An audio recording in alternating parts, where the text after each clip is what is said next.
What's up everybody, welcome back to the channel. Today we are out in the garage to tackle a little bit of brake work on the Miata. So not too long ago I came into the garage, opened the door, and there was a puddle of brake fluid behind the car on this beautiful corner over here, the smashed up one on the driver's side. Earlier in the season I had this brake caliper leaking fluid out of the piston on the back side of the rotor in here, and it is doing it again. So in this car, I have an inline hydraulic handbrake setup, which activates just the rear brakes when you pull it with your hand. That's maybe why this brake caliper is having so many issues with the piston back here, the seal around the piston blowing out and just causing issues. This time it didn't actually blow out like at the track, it was just sitting. So I don't know if there was built up pressure from the handbrake. Maybe there's some air pockets inside creating back pressure on the back side of the piston. We're gonna kind of tear into that today and figure out if that's actually where it's leaking or if there's something else going on, a leaking brake line, a banjo fitting, something like that. If it is something with the piston, luckily this is under warranty, so I can bring this caliper in and get it replaced. I already have the car up in the air and it's on jack stands. Anytime you have the car up in the air, make sure you have jack stands holding the car in case your jack fails or starts leaking down. So when you're underneath it, you don't have your legs get pinched or knees or anything that may be underneath the car. You don't get hurt and the car doesn't slam to the ground. If you're not familiar with how brakes work, you have your brake pedal inside the car. When you press that, it then activates your brake master, which is inside here. This is your brake master. You either have a brake booster or no brake booster with your master cylinder, and these lines come off. This one goes to the front brakes and this one goes off to the back. From there, brake fluid is then pushed out to either the front and rear corners, where your brake calipers then push out on a piston and it sandwiches two brake pads along inside and outside of your brake rotor, which slows down the car. Now I had said that I have an inline hydraulic handbrake setup. What does that mean? So instead of the brake line coming off your master and going to the back brakes, you replace that hard line with a braided line that goes inside of your car to the handbrake. Now your pedal still works through that same brake system and it allows fluid to still pass through the handbrake. You could then use your brake pedal on the street as well. It utilizes the front and the rear brakes, just passing through your hydraulic handbrake inside here. Now when you're at the track and you need to only lock the rear tires, that's what the handbrake does there. So it utilizes whatever fluid is from the handbrake to the back, and you pull that handbrake and it pushes the existing fluid in the line just to engage the rear brakes. Although an inline hydraulic handbrake setup is typically a lot easier and more cost-effective for drifting, it can cause some wear and tear on the car like we're seeing here today. The cylinder is leaking or something is failing in the rear brakes. You're putting all that extra pressure on the rear brake system that can cause issues. So without further ado, we will dig into the brakes a little bit. We do need to pull the pads out. I know the pads are getting down there a little bit, so we're gonna replace the pads today. We're gonna check over the condition of the rotors, and we're gonna figure out where that leak is coming from. So when we're looking at taking apart the brakes on a Miata and similar vehicles, you have your brake line that comes in. We'll have to take that off, loosen it, and hopefully have something underneath to catch any fluid that's in the line. I also have my parking brake that activates the brake caliper piston inside, so I have to take that line off as well to free up the rest of the caliper. Once you have those two items loosened up and out of the way, you will have two bolts. Right here is the top one, and then the one on the bottom is down here. You'll take those two off and your brake caliper can slide off the rotor. When you're working on a Miata, to get those two brake caliper bolts off, you'll need a 14mm wrench or a 14mm socket, whichever you prefer. Usually they're pretty easy to come off depending how often you do your brakes. I had these off I think twice last year, so these should come off pretty easy. So I'm gonna set you guys up on my tripod and show you how to do that. You will, however, need two 14mm wrenches to remove the parking brake cable that has two nuts sandwiched together around the prong. So those have to be broke loose. You do need two wrenches to break those loose. To remove your brake line from your caliper, you will typically need on a Miata a 10mm wrench for the banjo bolt that holds the line into the caliper. Mine, however, has upgraded steel braided lines, and the head of this banjo bolt is an 11mm wrench. So we're gonna dig into this and get this all taken apart. We'll take a look at the pads. The rotor condition looks pretty good just from the outside, and then we'll see what's leaking on the inside here.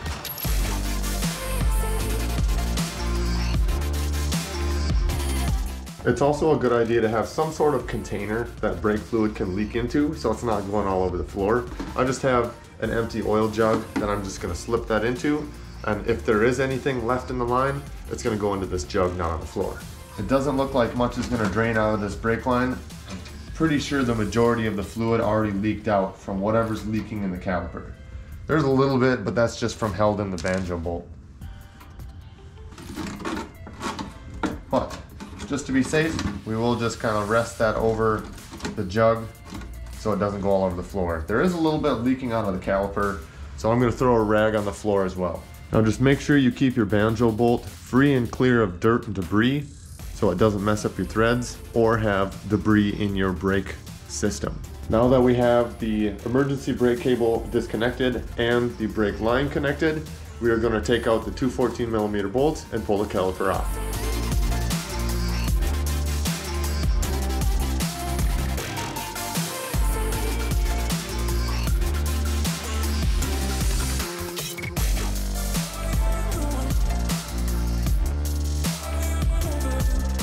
All right, now we got the caliper off. We're gonna pull the rotor off as well. Take a look at that. So this does look like there's a pretty bad groove in this. So we'll take a look at the pads and see if there was maybe something stuck in the pad to create that groove deep into this rotor.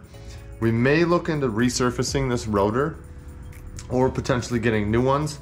I mean, this doesn't look super bad, so we'll probably be able to get away with using this still. We'll just get some new pads put on. We'll take the caliper up to the workbench here, get this flipped over. I put a rag down in case anything leaks out. We're now gonna pop the pads out of the caliper, which these are a little wore down, not anything crazy. We're just gonna slip these out. It's pretty easy to get these in and out, especially if you keep them maintained. And there we have it. Both of them are out. Now we can kind of look here and see if there's any noticeable wear or anything maybe failing on the caliper itself, which I'm not seeing anything right now. So I'm not sure why all the brake fluid came out, but it was like a lot of brake fluid. Maybe it's something inside of this arm right here where the parking brake engages. So if you leave your car with the parking brake up for long periods of time, maybe that's gonna happen. Either way, I know something's wrong with this. So we're gonna bring this in, we're gonna get this warrantied and get a fresh set of pads in here, both sides of the rear, and then we're gonna bleed the whole system. So if we look a little bit closer here at the pads, so this is one full season on these brake pads, and you can see there's a crack right here that comes across and through the middle, and then one up here that goes all the way across the pad.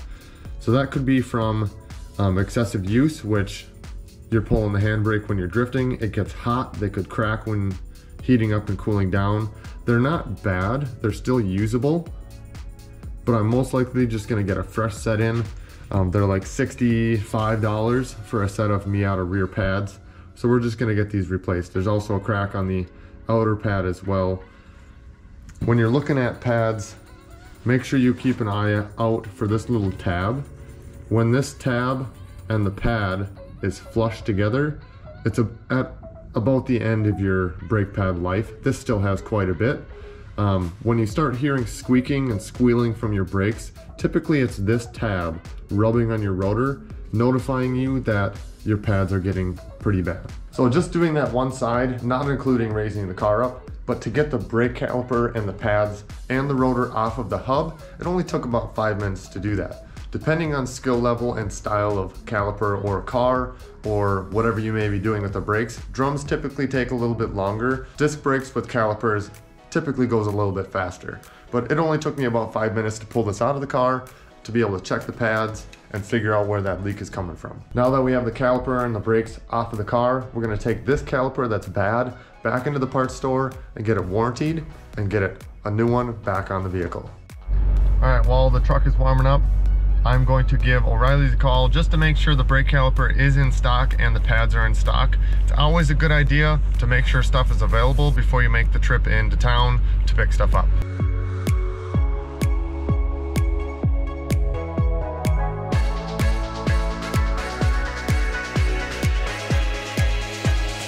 All right, we made it to the parts store. We're gonna hop inside and grab some new parts. All right, for future reference, if you do brakes too, I know I'm gonna be bleeding the brake system, so just grab yourself some brake fluid while you're here. It doesn't hurt. Even if you got a little bit at home, then you got some extra. So I got the new caliper here. They just swap it out with the new box. And there it is, brand new. I also got some brand new pads. I'm pretty sure that I got the last set of pads from O'Reilly's as well. I couldn't remember, but it is on my account. But now I have another set of pads. So he said, just take those other pads that are cracked, throw them in this box, bring them back, and then I'll have a spare set of pads for at the track. Now let's head home and get this thing back in the car. We're back in the garage, back from the parts store. We have the new brake caliper along with a fresh set of pads and some brake fluid for when we bleed the brakes. Now we're just gonna take the new pads and slip them into the caliper real quick. So when you do the brake pads, you'll have one with this bump stop piece and then one without. I don't know if it really matters which direction. I always put the bump stop piece on the outside. Before we put the pads in, we do need to put these little slide pieces. Be careful with these as well. These are very sharp. If you're not careful, you can get jabbed or sliced open with these. I've never actually had to anti-seize these pieces. On something more long-term, like a road use car, like a Subaru or my truck, I do put a little anti-seize in there because you don't see as much wear and tear. They're less likely to have issues come up. So you want to be able to get those out when you do have to do that. I believe when you put these in, this little tab goes towards the top side. Right now I have this upside down. You press it in just like that. Right over these little two tabs and then into this little cup on the bottom. Now we'll pop the second one in. Pretty easy, especially with fresh parts. Stuff should slide on fairly easy. Now we're gonna take the one without that little rubbing tab and we're gonna put that on the inside.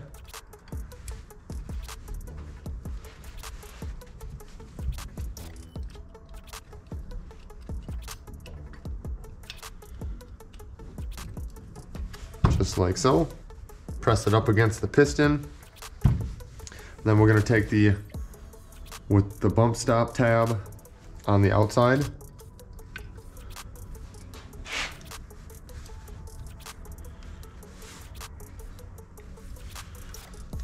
Takes a little bit of finesse to get that wiggled in there because you have to kind of angle it in.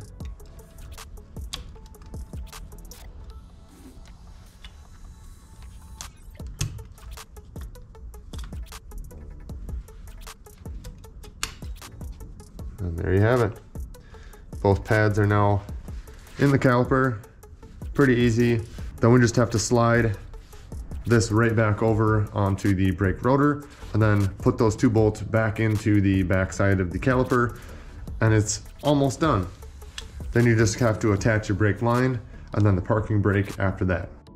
All right, now we're gonna bolt the caliper back in. We have to first slip the rotor back onto the hub and we're gonna secure it in place with one lug nut, just finger tight. It'll help installing the caliper be a lot smoother and easier so it's not just flopping around down there.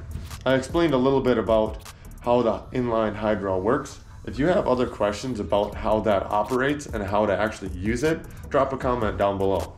I got the caliper all bolted on. Now we'll give this a test spin, make sure it's not gonna rub. It does not rub, so I think we're in the clear. Now all we have to do on this side is get the brake line put back on with that banjo bolt and then get the emergency parking brake cable back installed. And then we'll just move on to the other side. I'll time lapse that for you guys and get just the pads switched over on the other side. The caliper on the other side is fine, just gonna do the pads. We'll start off by getting the new banjo bolt pulled away from the caliper so so we can get the brake line put in. Don't lose these 2 copper washers. You need those, they're crush washers, so it'll seal on that banjo fitting. So you put one on, run your brake line, and then the other copper one over top. And then thread it into the back side of your caliper. Now, what we have to do is get this brake cable back through and hooked onto the parking brake arm. Which the parking brake arm is probably easier to do than you might think. Just have to pull it a little bit and slip it into place. Getting the 2 nuts around this other arm is what's a little tricky because you have to pull the arm towards it to slip it into place. Plus there's 2 washers that sandwich on it as well.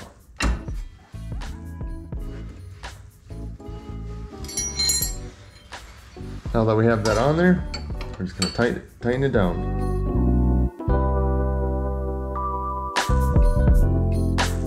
Now that the driver's side is all done, all that's left is bleeding the system, but we're not gonna do that just yet. We're gonna swap the pads on the other side, then I'll end up bleeding the brakes at a later time. I can't do it on my own.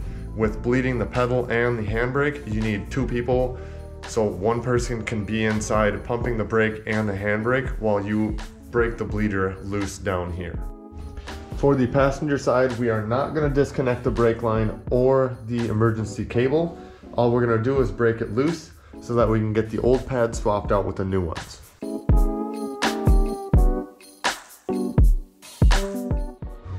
Now because these are still connected, this might be a little tricky. We kind of have to lift it up and we'll have to hold this while we do this. Pop the outside one off. It's a little snug because the piston is pressed out, but we were able to get that off. This doesn't look too bad. There's some gouges in it, but it's not as bad as the other side was. Pop the inside ones out. Same with this, just some scratches on it.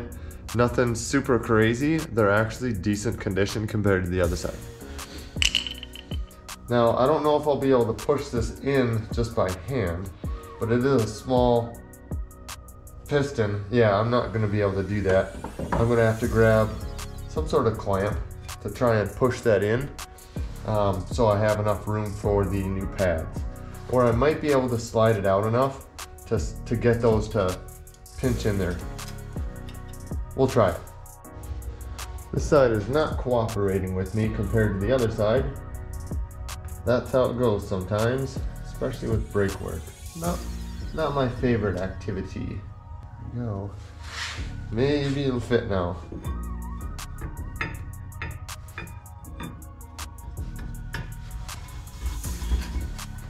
Yeah. There it is. Get this side bolted on, and we'll be ready to bleed them. All right, that'll about wrap it up. We have the new caliper in and both sets of pads on both sides all set up, ready to go. Now I just need to wait for my wife so I can have her assist me with bleeding the brakes. I'll be outside of the car, she'll be in the car working the pedal and the handbrake to get as much of that air out of the system. There's basically nothing in the lines right now, so we have to flush the entire system, back, front, all of it. So we're gonna end it there. The brakes are all done, taken care of. Thanks for watching. Don't forget to like, comment, and subscribe.